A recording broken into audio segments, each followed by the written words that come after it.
It's 11 p.m., Dre. You were at the firm until 8, you answered emails through dinner, and now you're in here chasing some personal record. When is it enough? When does the striving stop so we can actually have a life that doesn't feel like a training camp? It's not about a record, Layla. It's about maintaining the discipline required to handle the responsibilities I've taken on. If I soften here, I soften everywhere.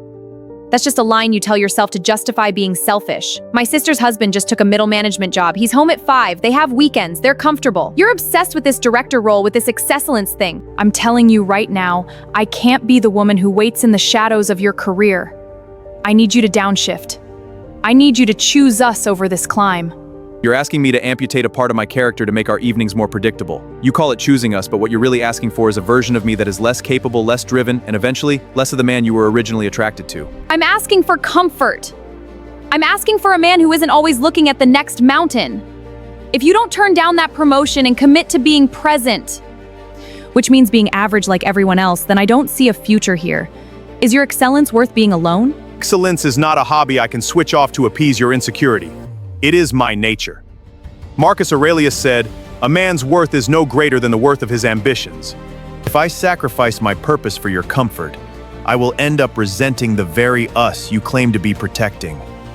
I won't negotiate with my potential. You're actually doing it. You're choosing a job title over a 3-year relationship. You're that cold? You see a job title, I see a commitment to my own growth. You see coldness, but I am simply being honest. You gave me a choice between a life of shared mediocrity and a life of solitary effort.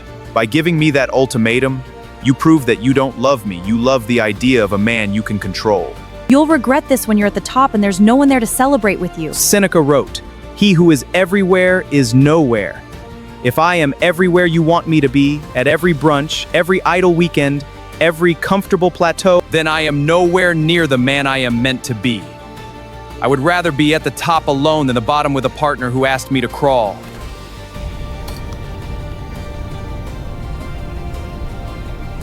We would have been a tragedy, a man who died while he was still breathing. There is a specific kind of pressure that comes from the people we love. They call it concern, but often it is a demand for you to shrink so they don't feel small. In Stoicism, we talk about the archer. The archer does everything in his power to hit the mark. He trains his eyes, he strengthens his arm, he perfects his form. But once the arrow leaves the string, the hit or miss is outside his control. My ambition was the arrow. Layla wanted me to never pull the string back because the sound of the bow stressed her out. She wanted a man who was safe, but a ship in a harbor is safe, and that is not what ships are built for. Epictetus taught us that the first step to freedom is knowing the difference between what is ours and what is not.